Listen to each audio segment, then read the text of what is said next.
Basically सबसे पहले हम आई के स्ट्रक्चर की बात करते हैं।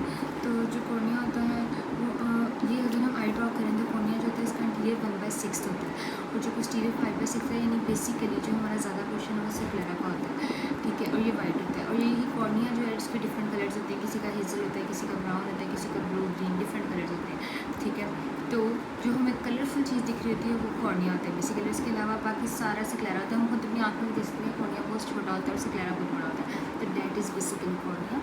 इसके आगे अगर हम आई की थोड़ी एनाटमी को देख लेते हैं, तो जो एनाटमी है उसमें अगर हमें ड्रॉ करो तो ये कॉर्निया होगी, ठीक है।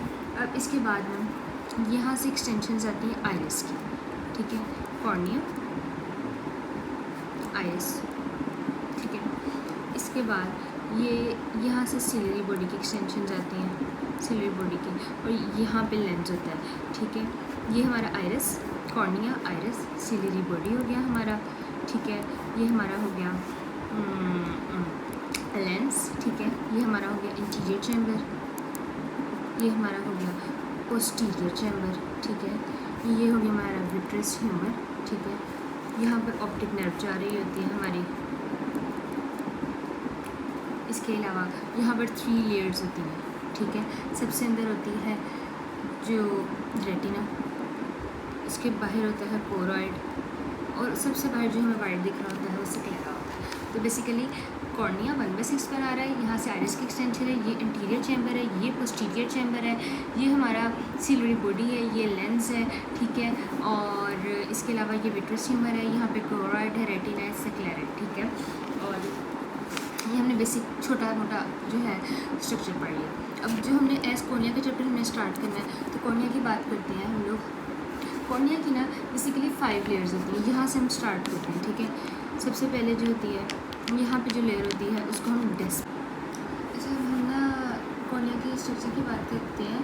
तो जो कॉर्निया है उसके सबसे नीचे लेयर होती है वो होती है डेस्मेंट मेम्ब्रेन, जो कि एंडोथेलियम को लाइन कर रही होती है, ठीक है। तो बेसिकली जो डेस्मेंट मेम्ब्रेन है इट्स अ बेसमेंट मेम्ब्रेन, ये बेसमेंट मेम्ब्रेन है, ठीक है।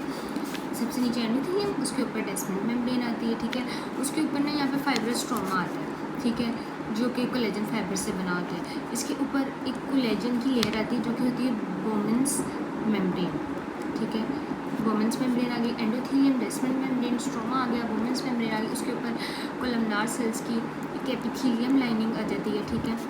एपिथेलियम आती है which is of columnar cells. उसके बाद एक विंग सेल्स आते हैं, ठीक है, विंग लेयर ऑफ सेल्स होते हैं, ठीक है। उसके बाद आती है stratified squamous polygonal type of cells आते हैं, ठीक है। पॉलीगोनल स्ट्रेटिफाइड स्क्वेमस सेल्स आते हैं। तो मैं थोड़ा सा इसे एक्सप्लेन करती हूँ। जो सबसे पहले हम अब शाम अगर हम ये बाहर से आते हैं ना अंदर की तरफ, तो सबसे पहले आएगी स्ट्रेटिफाइड स्क्वेमस की लेयर, ठीक है, यहाँ पर। उसके बाद आएंगे एपिथेलियम के लिए। एपिथेलियम में 2 किस्म के सेल्स होते हैं, एक विंग सेल्स होते हैं, एक होते हैं कोलमनार सेल, ठीक है। सबसे बाहर आ गई स्ट्रेटिफाइड स्क्वेमस, जो कि नॉन केराटिनाइज। केराटिनाइन का मतलब होता है ऊपर स्किन की लेयर होगी, लेकिन उधर स्किन की लेयर नहीं होती। जैसे ये स्किन है ना, अगर तो केराटिनाइजेशन होगी तो उधर स्किन होगी, हमें स्किन नहीं दिखती। अगर स्किन हो जाएगी तो लाइट पास ही नहीं करेगी, तो नॉन केराटिनाइज होगी। इसके बाद आते हैं विंग सेल्स। विंग सेल्स इनको इसलिए कहते हैं जब हम इनको माइक्रोस्कोप में देखते हैं तो ऐसा लगता है जैसे बर्ड्स के विंग्स हो, मतलब इस तरह की एक फिलॉसफी है which is too much absurd, but इस तरह है। विंग शेप्ड सेल्स आते हैं। उसके बाद नीचे कोलमनार सेल्स आते हैं। कोलमनार सेल्स के नीचे हमें एक आती है बोमेंस मेम्ब्रेन, जो कि कोलेजन की होती है, ठीक है। अब जो ये बोमेंस मेम्ब्रेन है it can not be regenerated अगर ये डैमेज हो जाती है, बिकॉज कॉर्निया जो है उसकी कोई सप्लाई नहीं है। Cornea is air vascular structure, ठीक है। इसको डिफ्यूजन से सप्लाई मिली, जो आसपास का एरिया वो सप्लाई कर रहा है। तो ये बोमेंस मेम्ब्रेन होती है जो कि कोलेजिनियस होती है, ठीक है, जो यानी कि कनेक्टिव टिश्यू होता है। तो दैट इज़ नॉट रीजनरेटेबल। अगर कोई इंजरी वगैरह होगी तो इधर स्कार वगैरह बनेगा, लेकिन ये रीजनरेट नहीं कर सकेगी। इसके नीचे होता है स्ट्रोमा। स्ट्रोमा जो होता है वो फाइब्रस होता है, इसमें कोलेजन फिब्रिल्स होते हैं, लेकिन इसके अंदर सेल्स भी होते हैं, दैट इज़ आर केराटिनोसाइट्स, ठीक है। जो केराटिनोसाइट्स होते हैं वो बेसिकली फाइब्रस स्ट्रोमा यहाँ का प्रोवाइड करें, यानी कि एज ए फाइब्रोब्लास्ट एक्ट करें, जो कि यहाँ पे कोलेजन फिब्रिल्स बनाए। लेकिन अब इसमें और इसमें क्या फ़र्क है, ये जो होते हैं इनके पास सेल्स नहीं होते, ठीक है, ये इसके पास केराटिन। अच्छा, तो हम बात कर रहे थे, ठीक है, ये केराटिनोसाइट्स है बेसिकली फाइब्रोब्लास्ट इन नेचर जो कि स्ट्रोमा को रीजनरेट करते हैं. Stroma has keratinocytes which provide collagenous material, but Bowman's capsule is totally acellular. They don't have keratinocytes or any type of cell which can provide the stroma. So आगे हम लोगों के पास कौन कौन से हमने लेयर्स पढ़ ली. सबसे ऊपर पढ़ ली स्ट्रेटिफर्स के पास की, फिर विंग शेप्ड सेल्स हैं क्योंकि there is an absurd concept that look like wings in the microscope. उसके बाद जो है columnar cells है, उसके बाद Bowman's membrane है that is acellular totally, can't be regeneratable, collagenous है. उसके बाद keratinocytes वाली आगे लेयर जो कि स्ट्रोमा होती है. उसके बाद आगे Descemet's membrane that is the basement membrane for the endothelium. ठीक है, अब बेसमेंट मेम्ब्रेन अगर ब्लड वेसल पे इंजरी होती है तो basement membrane is regeneratable, but the Descemet membrane for the eye is of specialised type. Eye is very specialised structure, very delicate structure. जो इसकी Descemet membrane it is not regeneratable. कोई injury वगैरह होती है तो बेसिकली सेल्स एक्सपैंड, एंडोथेलियम में जो sales हैं वो एक्सपैंड करते हैं और as a basement membrane act करते हैं, but basement membrane is non regeneratable. उसके बाद हमारी आ जाती है एंडोथेलियम.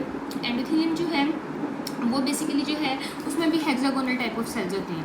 हेक्सागोनल यानी कि जिसके 6 कोने होते हैं कहते हैं ना, तो एंडोथेलियम 6 कोने वाले सेल से बनी हेक्सागोनल सेल्स. ठीक है, तो ये चीज़ें हैं. अब ना 6 कोने वाले सेल्स एंडोथेलियम बनी है ये तो अब ना हम लोगों ने कॉर्निया का आई का स्ट्रक्चर पढ़ लिया, कॉर्निया पढ़ लिया. कॉर्निया की हम लोग आते हैं ब्लड से लगे. कॉर्निया जो बेसिकली ए स्ट्रक्चर. अच्छा हाँ, मैंने कॉर्निया आपको बताया कॉर्निया ये होता है. ठीक है, इसकी कॉर्निया को अब देखो ये आई होती है ना, जो जगह कॉर्निया की आउटलाइन बना रही है दैट इज़ लिम्बस. ठीक है, उसको मतलब कॉर्निया की जो बाउंड्री है हम उसको बेसिकली लिम्बस कहते हैं. ठीक है, तो अब जो लिम्बस को पेरी लिम्बस प्लेक्सिस आता है ना, ये देखो सॉरी ये देखो ये होगा हमारा कॉर्निया. ठीक है, इसके आसपास जितना भी होता है ना एरिया वो सारा होता है लिम्बस. ठीक है, जो भी कॉर्निया की सराउंडिंग एरिया होता है उसको हम बेसिकली लिम्बस कहते हैं. जिसको सप्लाई आ रही है उसे पेरी लिम्बस प्लेक्सिस कहते हैं. ठीक है, कॉर्निया बेसिकली ये वेस्कुलर स्ट्रक्चर उसको जो सप्लाई है एज डिफ्यूजन से आ रही है ब्लड सप्लाई, जो उसको मतलब लाइव रख रही है और ना इट विल बी डेड. तो पेरी लिम्बस प्लेक्सिस होता है वो सप्लाई करता है, या आपको कॉर्निया से क्लैरल लिम्बस प्लेक्सिस कह लो. बेसिकली बस ये जो लिम्बस का प्लेक्सिस है वो करता है.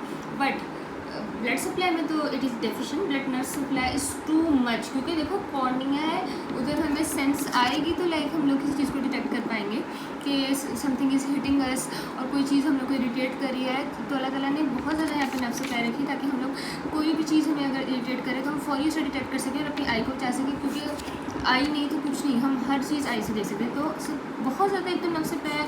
और जो चीज़ सप्लाई कर रही है नर्व वो लॉन्ग सिली नर्व है which is branch of 5th cranial nerve, trigeminal nerve की ब्रांच है. ठीक है, लॉन्ग सिली नर्व सप्लाई करेंगे. इसको लिम्बस होता है जिसकी बाउंड्री बना रहा है, हमने ये पढ़ लिया. एवस्कुलर होता है, पेरी लिम्बस प्लेक्सिस सप्लाई करता है. फंक्शंस की तरफ अगर आए हम लोग तो इसने क्या करना होता है, लाइट जो होता है ना कॉर्निया ने ना, ये लेंस होता है, ये कॉर्निया होता है. ठीक है, इसने लाइट यहाँ से आ रही है, इसको इकट्ठा करके अंदर लेके जाना होता है. ठीक है, ताकि हम लोग को ऐसे जो है इतनी ज़्यादा फट के लाइट ना पड़े. ठीक है, इकट्ठी होकर लाइट आए ताकि हम लोग को ईजी हो देखने में, वरना तो इतनी ज़्यादा हेलोस बनेंगे अगर लाइट ब्रस्ट हो जाएगी और हम लोग चीज़ें नहीं देख पाएंगे. तो ये लाइट को इकट्ठा करके लेकर आता है बेसिकली. इसका एक तो ये काम होता है. इसके अलावा रिफ्लेक्शन करता है आई की. इसके अलावा जो है ना ये आई लेंस को प्रोटेक्ट करता है, अंदर वाले स्ट्रक्चर्स को प्रोटेक्ट करता है. आई को एक मतलब समझ लो एक प्रोटेक्शन प्रोवाइड करता है. ठीक है, अच्छा अब कॉर्निया जो है वो बेसिकली जो है उसकी ट्रांसपेरेंसी किस तरह मेंटेन रहती है, क्योंकि अगर तो वो स्कार उसमें बन गया या वो ट्रांसपेरेंट नहीं रहा तो हम लोगों के लिए मसला ही मसला है, क्योंकि वहाँ से लाइट गुजरेगी, वहाँ से पहले वहाँ से लाइट गुजरेगी तो अंदर आएगी. तो ट्रांसपेरेंसी का जो मैकेनिज्म है तो वहाँ पे जो है ना जो एक्वस ह्यूमर वगैरह है, एक तो वो होता है, एक तो ब्लड वेसल्स और लिम्फेटिक्स नहीं होती. ठीक है, ना ब्लड आ रहा है ना लिम्फेटिक्स आ रही, तो वो साफ़ सुथरा रहेगा. और वो मतलब बेसिकली इसकी एक तो जो एवस्कुलर स्ट्रक्चर है और ब्लड सप्लाई लिम्फेटिक्स नहीं पीछे से गुजर रहे, इसकी वजह से तो ट्रांसपेरेंट रहेगा. इसके अलावा जो एंडोथेलियम है ना जो यहाँ पर है, तो वो भी इधर जो है ना कोई चीज़ इकट्ठी नहीं होने देती, वो सब कुछ ऐसा पम्प एक्ट करती है और ड्रेन कर देती है. कॉर्निया के पीछे सब कुछ साफ रखती है. ठीक है, और एक्वस ह्यूमर का भी ड्रेनेज जो होता है वो हो रहा होता है, जिसकी वजह से कॉर्निया जो है इट रिमेन्स क्लियर. तो हम लोगों ने कर लिया बेसिक आई का स्ट्रक्चर, कॉर्निया की बेसिक एनाटॉमी, दैट्स ऑल. ठीक है.